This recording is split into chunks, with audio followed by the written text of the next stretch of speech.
दोस्तों, आज की डिक्शनरी के लिए मैंने 2 अल्फाज चुने हैं। वो हैं गमख्वार और गमख्वारी। तो सबसे पहले तो आप इसके तलफ़ुज़ पर ख़ास तौर पर ध्यान दें। ये गम है, यानी गा के नीचे एक डॉट है और इधर गैन के साथ लिखा जाता है। ये गम नहीं है। और ये ख्वार है, खा खे के साथ लिखा गया है, खा के नीचे एक डॉट लगा है। तो तलफ़ुज़ पर ज़रूर ध्यान दीजिए। गमख्वारी ना कहिए, गमख्वार ना कहिए, गमख्वार, गमख्वारी। तो 2 ये अल्फाज हैं जिन पर आज हम तफसील से बात करेंगे। तो सबसे पहले जिस पर बात करेंगे वो है गमख्वारी, गमख्वारी, जिसका मतलब होता है दर्दमंदी, दिलदारी, हमदर्दी, रंजो मलाल में शिरकत, गम खाना, तहम्मुल और बर्दाश्त। अंग्रेजी में एफिलिक्शन, सोरो, सिंपैथी, कंडोलेंस, कंफर्ट, रियल और ट्रू फ्रेंडशिप। हिंदी में सहानुभूति, धैर्य और सहनशीलता के मानों में ये इस्तेमाल किया जाता है।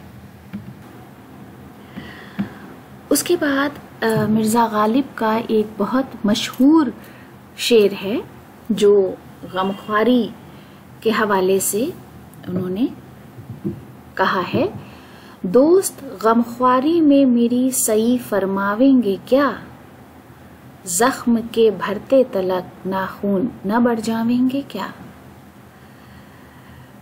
फिर गमख्वार, गमख्वार, गमख्वार का मतलब होता है सहानुभूति करने वाला, गम खाने वाला, दुख दर्द बांटने वाला और सहनशील।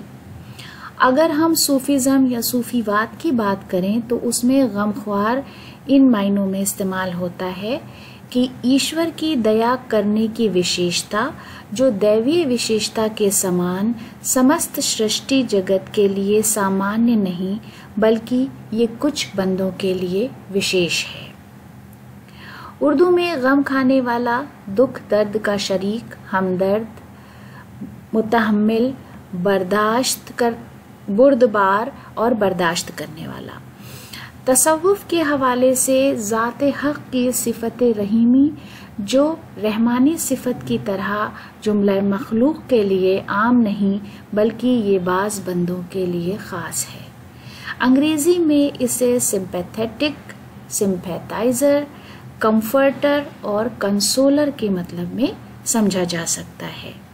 उसके बाद फ़ानी बदायूनी का एक शेर है जिसमें गमख्वार लफ्ज़ बहुत खूबसूरती से इस्तेमाल हुआ है।